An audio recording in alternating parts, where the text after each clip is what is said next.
ஜிங்கிருதங்கா ஜிங்கிருதங்கா பந்தய பூரா அவ பந்தய பூரா ஜிங்கிருதங்கா ஜிங்கிருதங்கா சிங்கிள் சோரா ஏ சிங்கிள் சோரா சோரா பொக்குனா சோரா கைமா பண்ணி நைசா வச்சு தின்னாலே பள்ளமா கேரா மங்குசா மாறா பைஜாமா போட்டு பந்தல போட்டு நின்னேனே அவ பந்தய பூரா நான் சிங்கிள் சோரா அவ பந்தய பூரா நான் சிங்கிள் சோரா ஏய் ஜிங்கிருத தங்கா அவ பந்தய பூரா ஏய் ஜிங்கிருத தங்கா நான் சிங்கிள் சோரா ஏய் ஜிங்கிருத தங்கா ஜிங்கிருத தங்கா ஜிங்கிருத தங்கா அவ பந்தய பூரா ஏய் ஜிங்கிருத தங்கா ஜிங்கிருத தங்கா ஜிங்கிருத தங்கா நான் சிங்கிள் சோரா. Thank you thank you. மீதி இருள் நீ கடந்தால் காலை ஒளி வாசல் வரும். அந்த டியூன் வந்து வரும்போது எனக்கே சர்ப்ரைசிங்கா இருந்தது.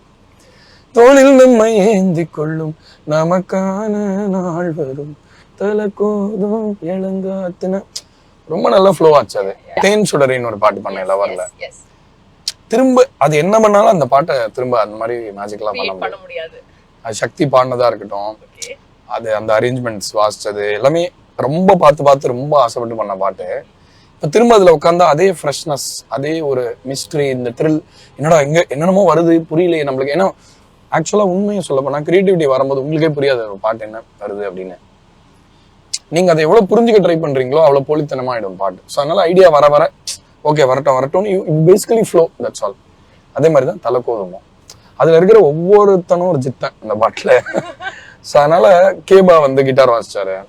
தலக்கோதுமோ I wanted to make sure I have the best musicians. அது ஒரு எனக்கு அப்பவே தெரிஞ்சிருச்சு இந்த பாட்டு நம்மளால திரும்ப இந்த மாதிரி மீதி இருள் நீ கடந்தால் காலை ஒளி வாசல் வரும். அந்த டியூன் வந்து வரும்போது எனக்கே சர்ப்ரைசிங்கா இருந்தது.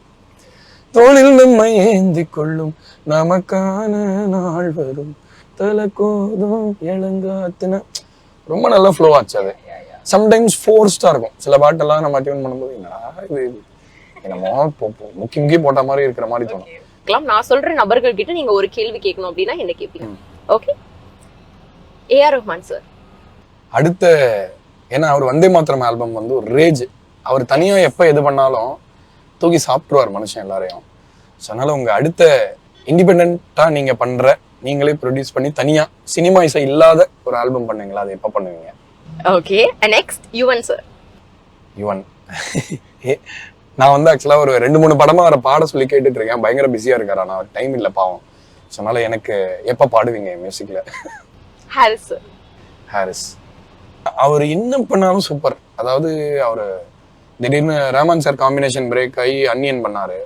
அதுதான் பிகெஸ்ட். ஏன்னா அது அவங்க என்னெல்லாம் பண்ணி வந்துட்டு அப்படியே லெஃப்ட் ஹேண்ட்ல டீல் பண்ணியிருப்பாரு அன்னியன். அவ்வளோ சூப்பரா இருக்கும் பாட்டெல்லாம். ஸோ வந்து என்னதான் உங்க சீக்ரெட்? அவர் தான் முதல்ல லிரிக்கோடைய ஒரு தேவையில்லாத சீரியஸ்னஸை குறைச்சு ரொம்ப ஜாலியா ஆக்குனாரு. அவர் ஸ்ட்ரென்த் என்னன்னு கண்டே பிடிக்க முடியல நம்மளால. ஓகே, நெக்ஸ்ட் சாம்சியா சார். அவர் predominantly மாடர்ன் மியூசிக் தான் பண்ணியிருக்காருன்னு நினைக்கிறேன்.